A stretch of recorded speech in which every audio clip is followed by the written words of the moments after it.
Hello दोस्तों, आज के इस वीडियो में हम सोशल ऑडिट यानी कि सामाजिक अंकेक्षण से रिलेटेड कुछ सम हिस्ट्री जो भी महत्वपूर्ण हमारे एडियो से रिलेटेड आंसर क्वेश्चन बनने वाले हैं उससे हम देखने वाले हैं। तो चलिए हम शुरू करते हैं। जैसे कि आपको पता ही होगा कि सामाजिक अंकेक्षण यानी कि सोशल ऑडिट को तो आप जानते ही होंगे। तो देखिए डेफिनेशन देख लेते हैं इसमें। भारत सरकार एवं राज्य सरकार के विभिन्न लोक कल्याणकारी योजनाओं के क्रियान्वयन तथा वास्तविक लाभार्थियों को संपूर्ण अपेक्षित लाभ प्राप्त हो सके, इस हेतु समाज के प्रभावित पक्षों जैसे सिविल सोसाइटी संगठनों, स्वयंसेवी संस्थानों एवं आम नागरिकों द्वारा तथ्यपरक निगरानी व्यवस्था ही सामाजिक अंकेक्षण कहलाता है।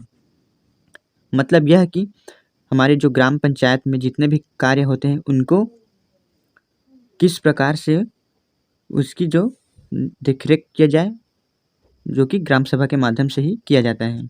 तो इसे तो आप जानते ही होंगे कि सामाजिक अंकेक्षण क्या है। चलिए हम अगला देखते हैं। तो यहाँ से हमारा पॉइंट चालू होता है। तो देखिए सामाजिक अंकेक्षण मनरेगा में कब से लागू किया गया है। तो देखिए आपका ये अति महत्वपूर्ण है। ये आपका सामाजिक अंकेक्षण मनरेगा में 2005 से लागू हो गया है। ठीक है।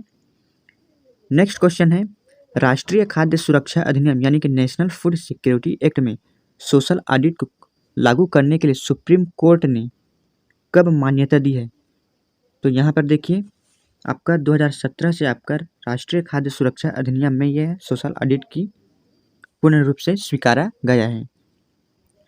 नेक्स्ट क्वेश्चन है, ऐसा कौन सा पहला राज्य है जिसकी सभी विभाग सोशल ऑडिट के अंतर्गत आते हैं। तो यहाँ पे आपका मेघालय। यहाँ पे मेघालय एक ऐसा राज्य है जिसके सभी डिपार्टमेंट जो है सोशल ऑडिट के अंतर्गत आते हैं। नेक्स्ट है क्या है, तो देखिए सामाजिक अंकेक्षण का ध्येय नारा क्या है। तो देखिए सामाजिक अंकेक्षण जब आप पढ़ोगे, आप अगर खुद से आप अगर देखोगे तो आपको यहाँ पर ये एक शब्द आपको देखने को जरूर मिलेगा। तो क्या है, हमारा पैसा हमारा हिसाब। ये आपका सामाजिक अंकेक्षण का एक महत्वपूर्ण ध्येय वाक्य है। ठीक है, इसे आप याद रखिएगा, हमारा पैसा हमारा हिसाब। नेक्स्ट क्वेश्चन है, मनरेगा के किस धारा के अंतर्गत सोशल ऑडिट का प्रावधान किया गया है। ये आप IMP कर लीजिएगा। तो देखिए ये आपका धारा 70।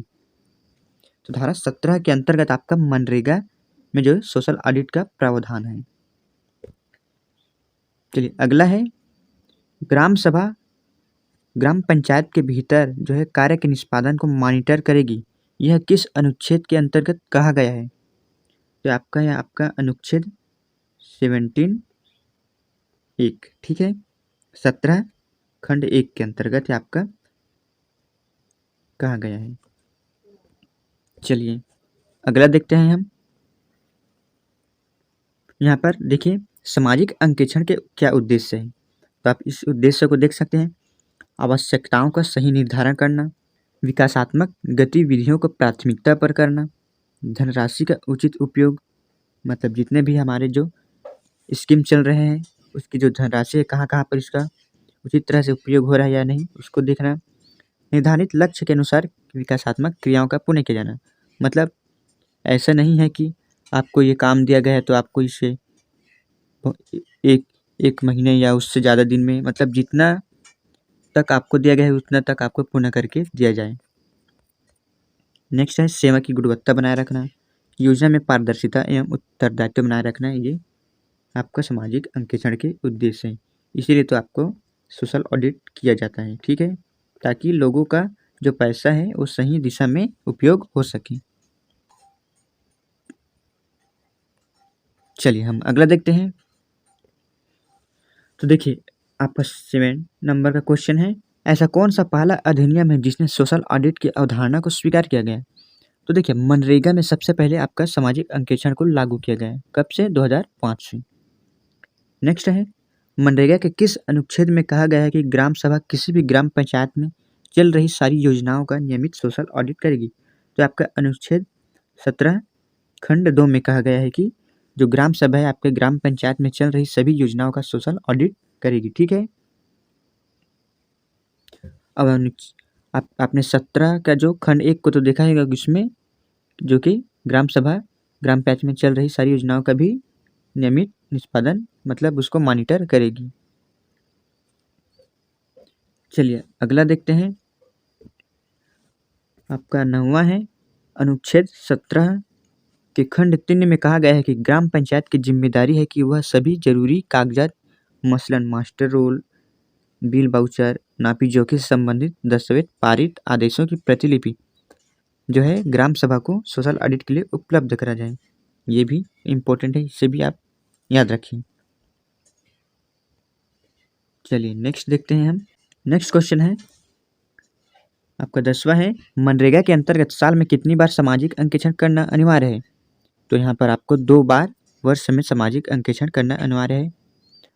और एक क्वेश्चन ऐसा भी बनता है कि कितने महीने में अनिवार्य सामाजिक अंकेक्षण आवश्यक है? तो आपका प्रत्येक 6 महीने में, मतलब साल में 2 बार। चलिए अगला है, छत्तीसगढ़ सामाजिक अंकेक्षण इकाई के संचालक के रूप में किसे नियुक्त किया गया है? तो ये आपका मनोज तिवारी है। देखिए इससे पहले आपका डॉक्टर चैपरिन मैनुअल ऐसा नाम के एक है जो कि पहले था, जो कि संविदा पे था, और जबकि अभी मनोज तिवारी जी हैं। आप कौन क्या है? आपका सामाजिक अंकेक्षण इकाई के संचालक छत्तीसगढ़ के। ठीक है, हमारा अगला क्वेश्चन है, जो भी इस अधिनियम के अंतर्गत उल्लंघन करेगा वह दोष सिद्ध होने पर जुर्माने जो कि 1000 रुपये तक का हो सकते हैं। मतलब आपका सामाजिक अंकेक्षण में यह कहा गया है कि धारा 25 के अंतर्गत जो कोई भी इससे संबंधित किसी भी कार्य में उल्लंघन करता या दोष पाया जाता है तो उसको जुर्माने का प्रावधान है धारा 25 के तहत। नेक्स्ट क्वेश्चन है, छत्तीसगढ़ में सामाजिक अंकेक्षण इकाई का गठन कब किया गया?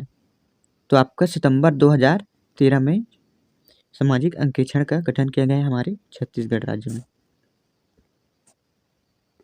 नेक्स्ट क्वेश्चन देखते हैं, आपका 14 नंबर का क्वेश्चन है, राज्य में मनरेगा अधिनियम की अनुमोदित बजट का कितने प्रतिशत प्रति वर्ष सामाजिक अंकेक्षण कार्य हेतु आवंटित किया जाता है? तो देखिए आपके मनरेगा के अंतर्गत जितने रुपए बजट का प्रावधान होता है उसका 0.5% आपका सामाजिक अंकेक्षण के रूप में उसको खर्च किया जाता है।